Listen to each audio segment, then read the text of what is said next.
Marahil ay alam nyo na ang issue kay Maris at Anthony. Gaya ng ibang trending issues na napag-uusapan natin dito sa ating hashtag MBA Reacts serye, umani din ito ng samot-saring komento. Pero ano nga ba ang makukuha nating life lessons dito? Ang videong ito ay part pa din ng ating personality development serye kung saan huhubugin natin ang ating mga sarili para mas maging kapaki-pakinabang at mas mabilis mong ma-manifest ang mga inaasam-asam mong magandang pagbabago sa buhay mo.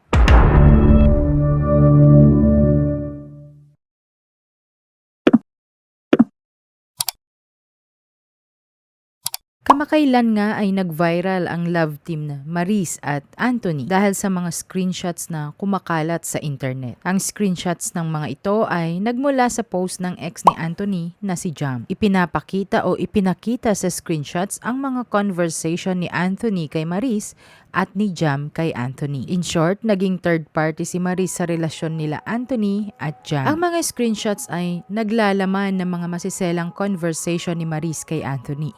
To cut the long story short, naging aggressive si Maris sa mata ng lahat ng tao. Mga friendly, lagi kong ipinapaalala sa inyo na hindi maaayos ang isang problema ng isa pang problema. Huwag ka nang gumawa pa ng isa pang pagkakamali dahil hindi maaayos ang pagkakamali mo ng isa pang pagkakamali. Madaming aral tayong mapupulot sa isyong ito. Ito ang mga ilan. Number 1, isipin muna natin ang bawat aksyon o salita na gagawin o sasabihin natin. Makailang ulit na akong nagpaalala at ipinapaalala ko parati sa inyo na think before you click. Isipin nyo muna kung makakapanakit kayo ng damdamin ng iba. Hindi lang sa issue nila pero sa pangkalahatan. Lack of knowledge, lack of self-respect kapag ganyan tayo sa ibang tao. Number 2, kasal man o hindi, basta nasa relasyon ka, cheating is not allowed. Either physical cheating or communication, cheating pa din yan mga frenny. Kung alam mo nang mali, wag mo nang gawin. Kung alam mong may partner ka o nasa relasyon siya, wag mo nang ituloy. Mali yun. Self-control ang paiiralin mo, hindi kalandian at hindi pagka-selfish ang gusto mong gawin o ang gusto mong pairalin sa buhay mo. Number 3, tao lang tayo at nagkakamali mga frenny. Prone tayo sa mga mistakes but never use that as a reason kaya ka nagkakamali, kaya ka nagkamali. Take accountability sa mga action mo. Number 4,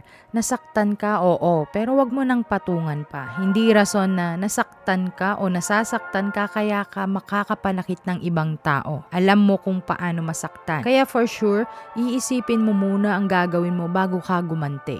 Dahil minsan ang pagganti, imbis na mag-end ang issue, nagiging rason pa ito para mas lalong lumaki ang gulo. Number 5, kung pagbabasehan ng issue gamit ang Bible at salita ng Diyos, huwag kang gumante kung may makakapanakit sa'yo.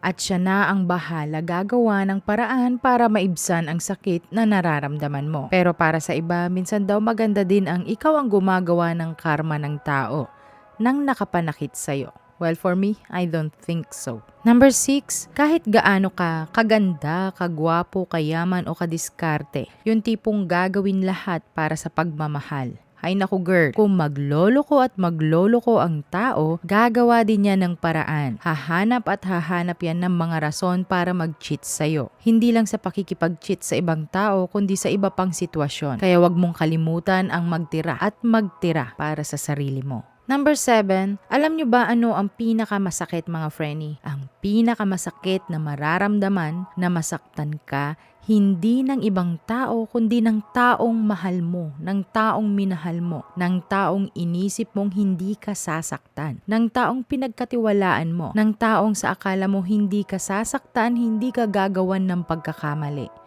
Yan ang pinakamasakit. Maging lesson sana sa lahat na huwag tayong maging rason para masaktan ng isang tao. Dahil kapag ang karma naningil, hindi mo matatakasan yan. Huwag din tayong magmalinis para maituon sa iba ang maling nagawa natin. Kung mali mo, mag-sorry ka. That's it. Huwag nang lagyan ng pero ang sorry. Itama na ang mali at gawing inspirasyon ang mga napagdaanan. Nadadapa tayo pero hindi pa huli ang lahat para bumangon, para tumayo. Andiyan ang Diyos mga frenny. Talikuran ka man ng lahat pero ang Diyos Ama handang magbigay ng liwanag sa kadilimang nararanasan mo ngayon.